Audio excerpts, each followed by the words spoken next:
A few, a few. Let's get into it. A few good movies. A few, a good, a few, good, a few. Let's get into it. A few good movies.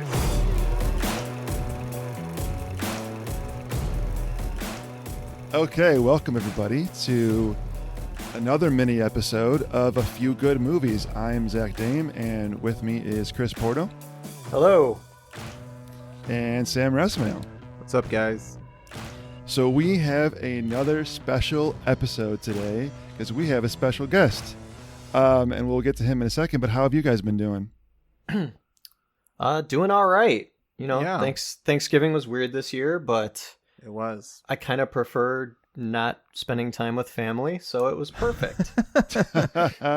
Sorry, Mom and Dad, I'm just kidding. Wow.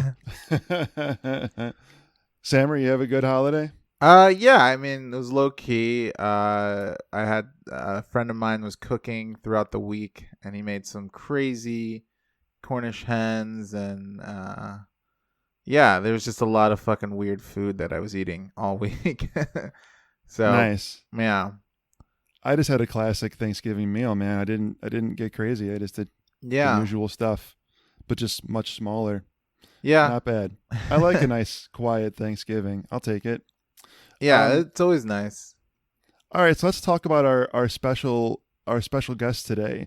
His name is Terry Chu, and he is a visual effects artist who has worked on some pretty incredible shows. He has worked on House of Cards, Homecoming, Mindhunter, Mr. Robot, and he has also just finished working on a new David Fincher movie, yes, it's a movie called Mank, which we will talk to him about We're a little bit super today. excited about.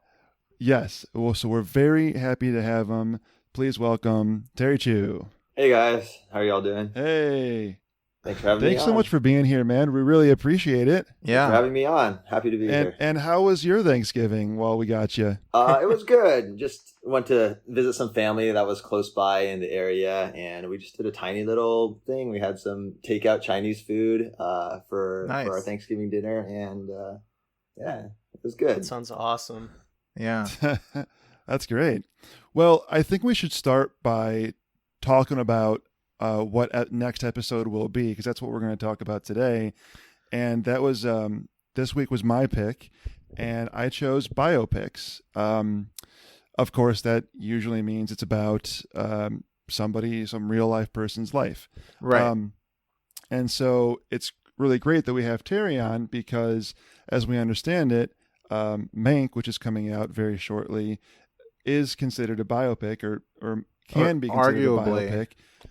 Arguably. So for those that haven't seen trailers for it, what is Mank about?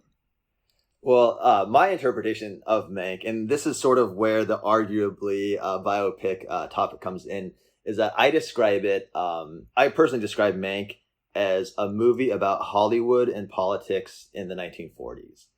Whereas other people, like a lot of times it's sold as the story of Herman Mankiewicz, who is the gentleman who penned Citizen Kane, along with Orson Welles. And the story is about the credit, sharing credit and stuff like that. But in my opinion, it's a little bit less of a biopic and more about a story of the times and sort of like the social situation in that world. Well, let's talk. I mean, this brings a point that we always talk about every episode is like, what is it that defines biopic? Like, what are the stipulations? What are the rules that really make something a biopic? Like, what does everybody think about? Yeah. So my interpretation, and first of all, this is a quick Google because I did think biopics could be fictional characters like Dewey Cox or, I can't think of any other ones, but I thought they could be, but they can't be, and I guess that's a sort of like mock you biopic or whatever. But right, that's something different. I think it's gotta use the real names of people. Yeah, too. It's got to be a real person. So right. Yeah. So I guess what I've realized, biopics are real people, and they're a kind of series of events in their lives that lead them from point A, sort of like coming of age, honestly, but lead them from point A to wherever they are now. So, and a good one would be Ali, where Will Smith That's like plays a Ali. classic. Yeah, Totally. like it's him as starting out as a boxer, going up to being a heavyweight, losing the championship, blah blah blah, right? Right. Where yeah. something like The Social Network is really only Mark Zuckerberg when he was in college to when he made Facebook, and it's just kind of flip flopping between those two instances. Right. And that to me, and this is where it gets a little fuzzy, is like I feel like a biopic has to be at least about a section of the subject's life. It can't just be about one event, because then it's more about the event than it is about the person. Yeah. So, Sarah, you had mentioned before, like, well, is Apollo 13 a biopic? Because it is all about real people, right? And but that's more about the mission, not a guy, not a person's life, a guy's life. So I think another factor is it's got to be about more than just a singular event. It's got to be about something broader and longer, Yeah, it's about Chris? the person's life, not just a single event in their life, or I think the thing that made them famous. Right. Yeah, and I totally agree with you guys, and it's kind of funny that I think that we're all three of us are in agreement, because like I kind of see it as one of those movies that sort of show different chunks throughout like an individual's life, and sort of how they got to where they are, and like in telling a story of a good amount of their life, as opposed to just a year or two, or like a story about a certain incident that was really important to their life. Right. Yeah. It's just got to be a little, but the thing is, it doesn't have to be about their whole life. It doesn't have to be from like birth to death by any means. It could be a section.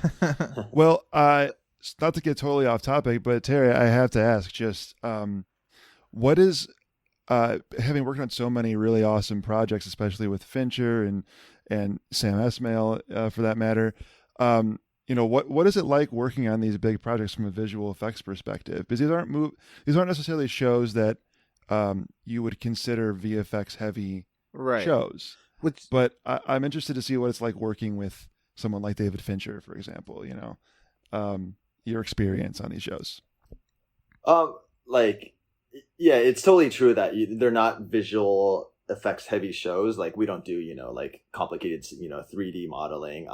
And if there are actually certain scenes where that require that, but then those end up going out to vendors that specialize in building 3D models and stuff like that. I mainly do 2D compositing inside the Fincher basically editorial house. Like, we work out of his, he has a building in Hollywood that where all of post is located. We have all of our editorial suites in there. We have he has his own color system set up in there. He has his own little theater where the colorist works out of. And then we also have 3 in-house visual effects artists, which I am one of them. And it's sort of designed to keep the network tight, and as opposed to dealing with too many different vendors and sending stuff out and having things lost in communication. Having the work done in-house just makes it a lot less room for error, and a lot less room for things to slip through. And also David can give his feedback very quickly to us, and we can turn it around and implement it. And so he's a very, working with him is great. He's an obsessive professional. We get notes from him 20 hours of the day. Some notes will show up at 10 p.m. on certain things, and then we'll get another round of notes at 4 a.m. on certain things. Jeez. And he's just constantly reviewing the work that we submit to him, and then he'll give us approval on it, or he'll just say this needs a change. And it's nonstop, and I mean that in a good way, because I'm never gonna wait for him to give me feedback on something, unless he's obviously busy shooting or something on another project. But as soon as he needs feedback, he's happy to give it. And just speaking with him, he's just constantly turned on to on the project. It's there's almost no room for just casual chit chat and informalities and having fun. It's just he's just 99% foot on the gas and going. So it's very inspiring to work with somebody like that, because it really lets me know like how much further I have to go as a like a professional to reach a level like even close to his. Right. Well, I feel Fincher's like definitely it's definitely absolutely. Yeah. And it seems like a very common theme is like the greats are all very like have a really intense work ethic. Yeah. I feel like every really great director that I've ever heard a story about, they take their job so seriously that they're intense. They bring a real intensity to it, which I think it says something about what it takes to make great film. Yeah, and it shows. Like watching. I've said many times, Social Network is one of my favorite movies, but watching The Social Network and watching Fight Club and Seven and even like Benjamin Button, you can just see the talent on screen. Like you can see how like every shot is so intentional and so beautiful and so perfect that it really takes a lot of time and effort to actually make it look like that. And it's not just on a whim, Yeah, and it's absolutely true. Like it's hard for it's. I mean, a lot of the stuff like the notes implemented and like the visual effects that I would do, it would not be noticed by 99 out of 100 people, and sort of the film obsessive people like us, would definitely maybe take notice of it. But like it's just there's such minute details and such very very small things that that he's absolutely like adamant about implementing and believes that it would make the shot better or the scene better or the film better as a whole. Isn't that kind of like a Fincher trademark, is having these visual effects that are hidden and you really can't, when you're watching the movie, you really don't see them at all. Like it is hiding camera moves and things like that. I remember like a scene in Panic Room that had a camera move that moves through the house and it's passing through objects, and you're watching it and like, how the hell did he do that? Obviously it's visual effects, but when you're watching it, you're not really thinking about the effects.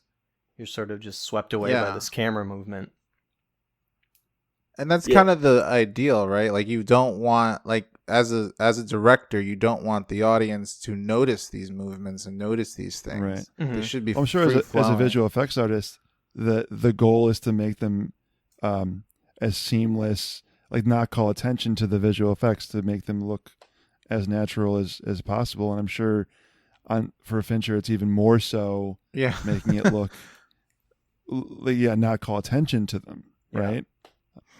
And I was going to say, just from Fincher's got a very unique visual style. You could really, if you even if you don't know it was him directing, if you saw the movie on TV, you'd be able to kind of just know like this is a Fincher movie. And the trailer for Mank looks actually, I mean, it stylistically and visually a little different than a normal Fincher movie. I mean, did that come with any challenges from visual effects side? Yeah, I was gonna ask. Like, the movie is shot is it shot in black and white, or it is? It's shot completely in black and white. Like the cameras had black and white sensors, so there's no color version of it that exists. Wow, wow, okay, that's awesome. Just so was there any obstacles around that at all? Yes, I mean it was definitely a challenge adjusting to a black and white workflow, because a lot of the things we deal with in visual effects has to deal with colors, colors and color space and getting that right. Yeah. And taking that out of the equation, it actually changes a lot of aspects of compositing and some of the techniques. Like you can't do green screen or blue screen, obviously, because there's no color or chroma that you can pull out of it. So, we have to sort of think of different ways to do stuff like that. Some, like a lot of it's, luminance and, luma keying, just shooting, dark objects against a lighter background, or something like that. Interesting. And then other times it's just pure, rotoscoping. Did the lack of, color footage make any of it easier to deal with? Like you could hide things better without so much detail in the colors, or would you say it's made things harder? It's give and take. Some things are easier, some things are harder. Interesting. Yeah, in terms of like hiding, I don't know if that is really like I wouldn't say it'd make anything easier to hide. It's like we have to pay the same amount of attention to detail as we would in any other color film. But yeah, it just brought different challenges and fun ones too. Very well. I'm very much looking forward to seeing it. I can't wait for it to come out.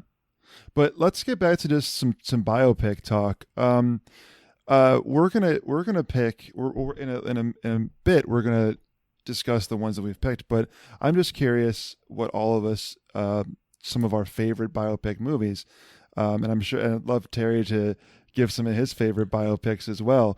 But yeah, what are some of our favorites?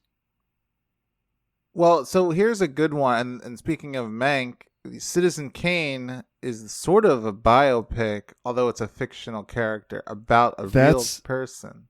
That's the tough thing is they don't use the actual names, so can you really call it a biopic? It's interesting. Right. And it does follow a large part of the William Hurst character's life in that movie.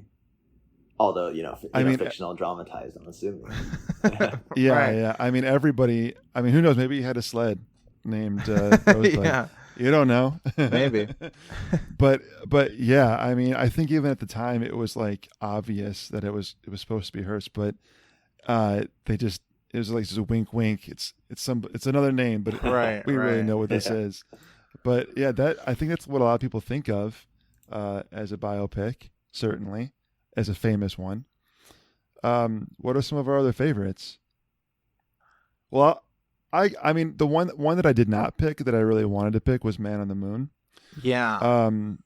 Which was the Jim Carrey starring film about shoot, I'm blanking on the name. Andy Kaufman. Andy Kaufman. About Andy Kaufman, and the big reason I wanted to I like that movie is realizing how the lengths that Jim Carrey went to get into character.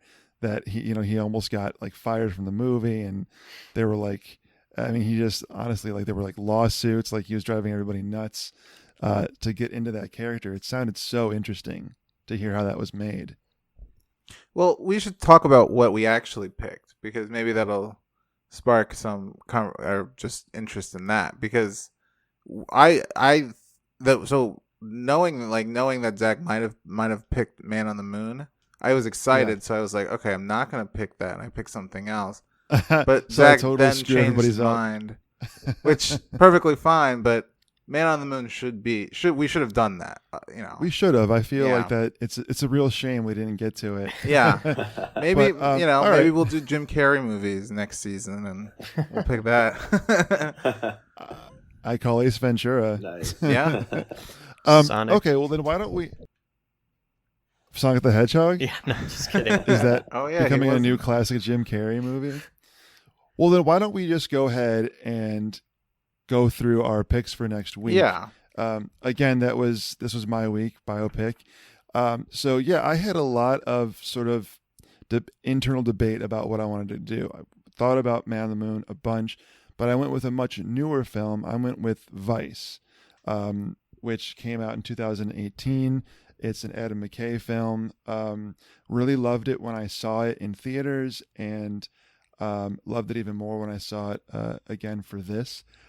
It's got a bunch of really great performances, and I think one thing that we'll discover about all of this is that great performances kind of go hand in hand with a good biopic. Like, you need to have great performances in order to make a good biopic. So I picked Vice. Who wants to go next? How about Chris? Chris. All right. Yeah, I mean, this topic was kind of hard for me because biopics are not something I'm drawn to. I'm kind of in the same boat as you, Chris. Yeah. I'm not like a drama person. I'm not like a nonfiction kind of person.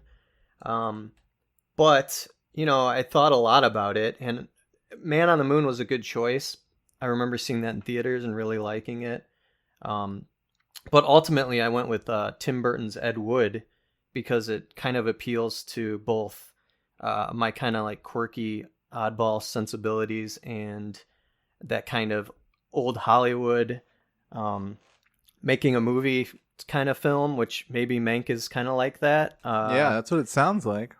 And that kind of stuff really appeals to me. Just kind of seeing like this bygone era and seeing how they recreate it. And just in general, movies about filmmaking interest me a lot. So yeah, Absolutely. Ed Wood was a fun one to watch because I had no idea who he was, and knowing that he's one of the worst directors ever is even more interesting to listen to. Right, and it's like everyone sort of forgot about it, but a couple of years ago when the whole when Disaster Artist came out and The Room had this huge revival. I mean, I love that movie, and this feels like a precursor to all of that. Like we should have been on top of this movie a long time ago. Yeah. Because Ed Wood's just like the old school version of Tommy Wiseau. Yeah, I think there's something charming about like a really awful filmmaker that's doing it like fully in earnest. And believes in what they do, and it's impressive that he got those films made. It's impressive that somehow Tommy Wiseau made films. The Room, yeah. I mean, it's a good point you made there. I don't want to get too far off topic, but bad movies that are made in earnest are the best. Yes. Like yes. A bad movie that's made to be a bad movie is kind of annoying. I mean, that's the whole reason why Birdemic 1 is entertaining and Birdemic 2 is painful to sit through. Because by the time I agree. By the time they made another one, the director was kind of like in on the joke. And when he's in on the joke, it's not fun anymore. But I have never laughed so hard than watching the opening credits of the first Birdemic. Yeah. Because you're watching a guy drive across LA in real time. Yes. Like complete with stoplights. For like 10 minutes. It's crazy. I love it. Yeah. Anyway, that's way off topic. Yeah. Next season we definitely have to do it's probably a sign bad movie. To, like, knowing like how easy it is to get off topic talking about biopics. Because they're just like I don't know. There's so I guess they're not controversial. They're kind of like dry and very informative, but not perhaps entertaining or like or shocking or like in any way. It's just like it's like showing this like what happens throughout a guy's life, and some of this general knowledge is like sort of dramatizing some of the events. Yeah, and for sure. I mean, I think that depending on the person. There could be some sort of controversy or drama. I mean, Vice, for example, it gets political. There's no way it can't get political. Right. Right. So and there's definitely a voice there that's sort of like at the forefront. So I think you're right. The danger with biopics is being just too dry and too just sort of retelling exactly what happened. But the good ones, I feel, kind of take liberties with reality a little bit, right, to kind of get across who the person was. So it's very much up to the director. I also think the better biopics are people of controversial people. Like we didn't mention Molly's Game, but Molly's Game is also a biopic written by Aaron Sorkin, directed by Aaron Sorkin as well. And she's not the greatest person. She ran an underground poker league or poker game. And it's fascinating to listen to and to talk about, but and I think we all picked kind of controversial people, like one of our worst vice presidents, one of the worst filmmakers. See, some people would disagree with you about some people might enjoy Ed Wood movies, but I picked A Futile and Stupid Gesture, which is a biopic about Doug Kenny, which I'm sure a lot of people don't know. He's the one who created National Lampoon. He started Harvard Lampoon and just went with his own magazine. And he directed, or he worked on Animal House and was kind of the forefront of this like really big comedy movement in the 70s of like absurdist kind of slapsticky, fall over yourself physical comedy. And he was the father of all that. and you could argue that he was the father of it. But I found it incredibly interesting, and not knowing, loving that type of comedy, but not knowing that this person was kind of the forefront. and SNL and Lorne Michaels kind of stole cast members from him onto SNL was really interesting to me. So, Also, there's like, Yeah. I don't want to spoil it, but there is like kind of a twist about the whole thing, and a twist in a biopic is kind of hard to do, and they kind of pull it off beautifully.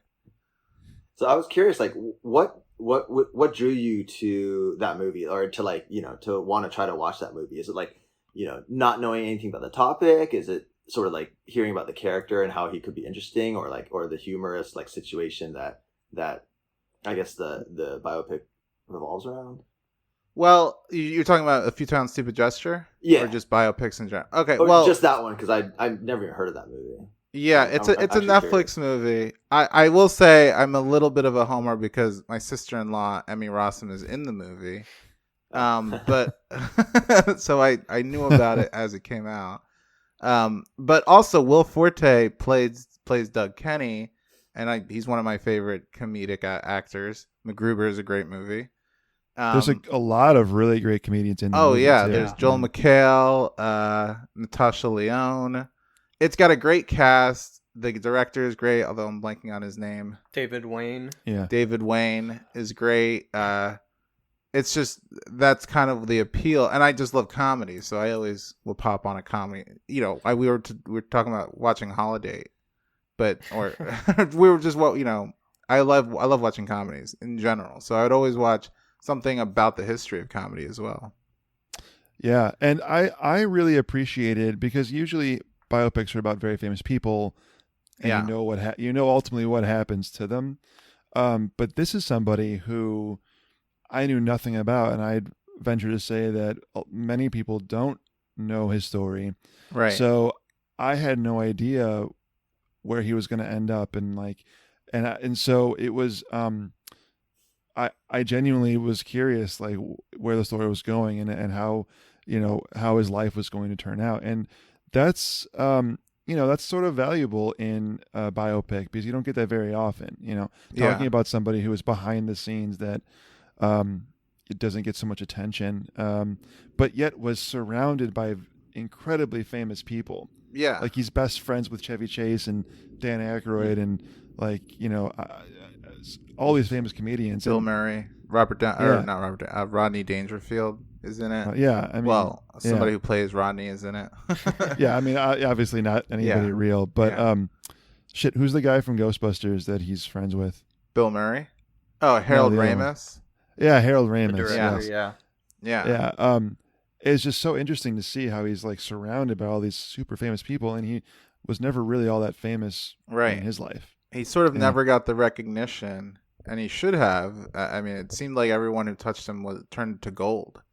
So Yeah. It felt like, I mean, we'll talk so much more about it. Yeah. But it really did feel like this is a film that comedians, like people in the industry, know and respect this person like Right. a ton. And this is them being like, hey, world, you should know this person. right. Like, because we all know and love him. Cool. I mean, sounds Yeah. really interesting. Got me interested. Yeah, dude. Yeah. Recommend. Watch that movie. It's also really So- funny.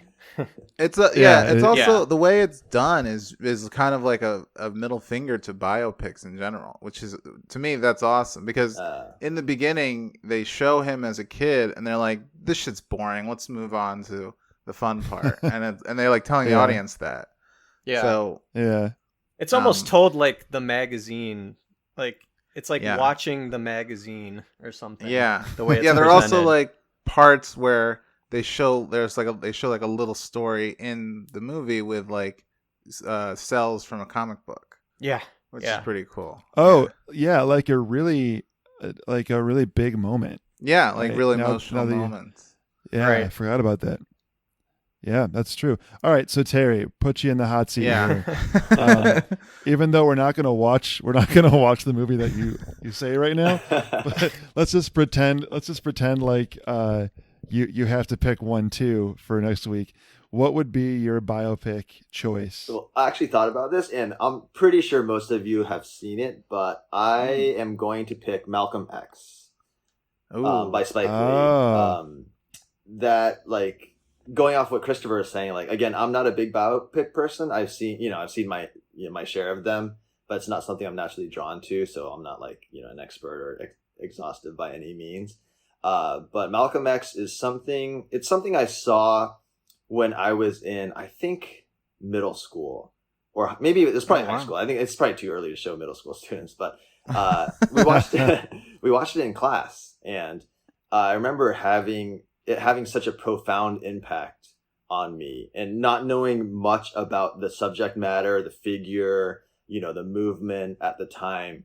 I remember it being so like powerful and evocative and emotional, and it kind of stuck with me for a long time. And I actually just watched it recently again, not too long ago, and it's just as good as it ever was.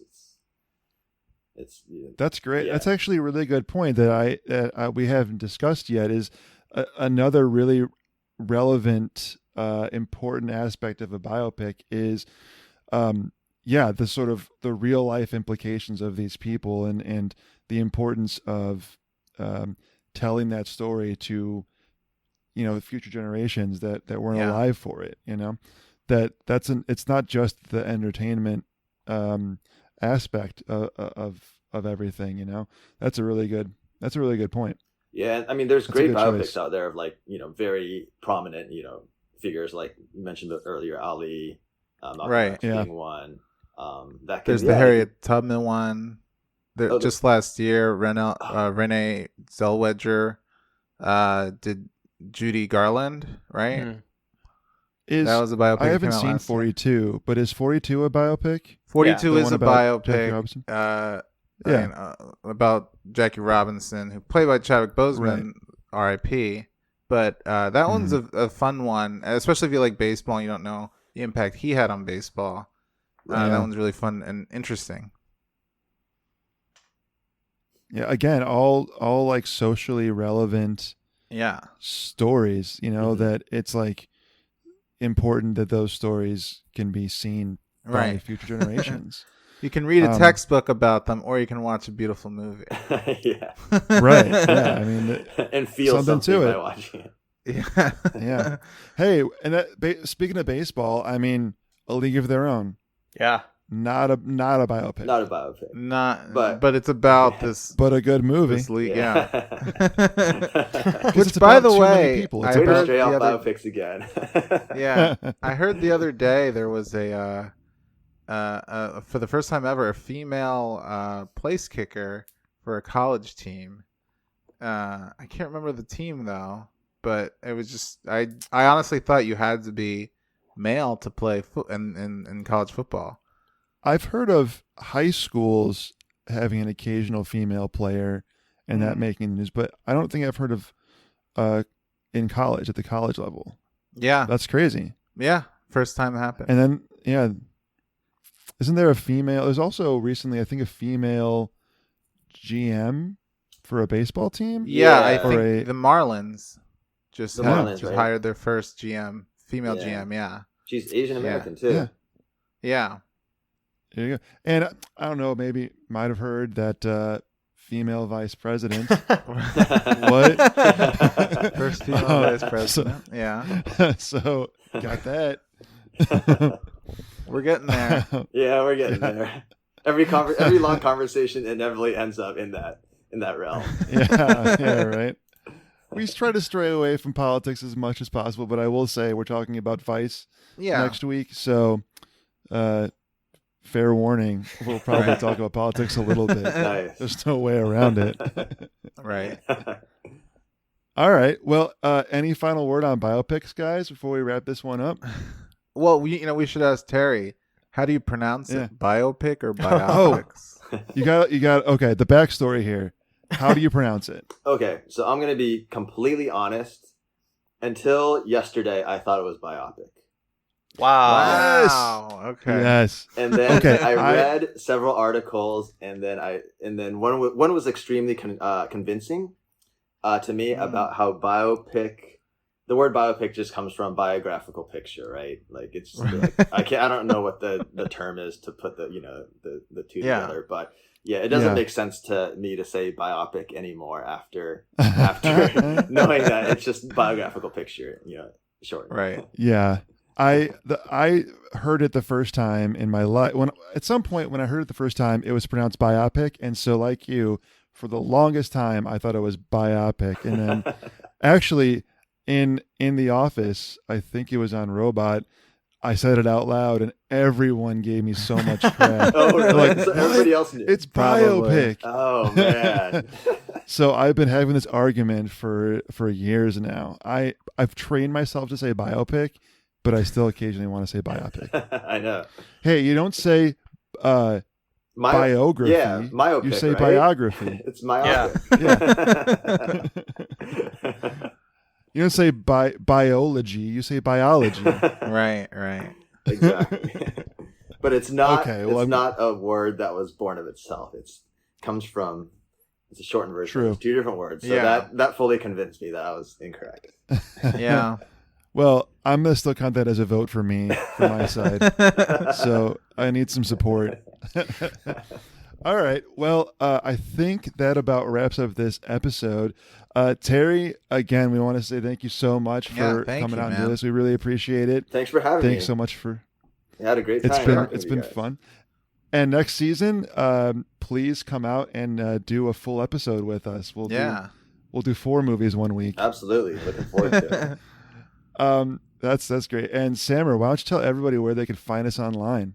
Okay, you can find us on Twitter under A Few Good Movies P, on Facebook and Instagram under A Few Good Movies Pod, on YouTube under A Few Good Movies Pod, and then if you want to email us with comments, questions, suggestions, email us at afewgoodmoviespod@gmail.com. Excellent. And I realize, Chris, you don't usually you introduce or you talk about the mini episode, but you don't get to do that you don't get to do it on the mini episode. So do you have anything to say goodbye? I do actually. So we have 15 subscribers on YouTube. If we can get 20 after this episode, Zach will pronounce biopic correctly for the rest of his life. Okay. That's a deal. Yeah. I'll make 20. that deal. Just 5 more. Terry, can you just bring us 5 more subscriptions? Let's see the power of Terry Chu I'll do my best. and his social following. I need 5 more. Oh, also, Mank comes out Friday. Watch it on Netflix. You should. It's going to be excellent. And tell us how you guys think of Mank, because I'm super excited. I'm hyping it up too much, so I know it's not ever going to reach that level. But it is also Fincher, so I assume Fincher. it will. It's going to be good. Don't worry. Yeah. You won't be disappointed. Really hope everybody enjoyed it. Awesome. Well, we for sure, us 3 will. So you got 3 fans right here. All right. Well, anyway, so look out for our next episode coming next Monday. And thank you again to Terry for coming on. And we will see you next week on A Few Good Movies. See ya. Bye.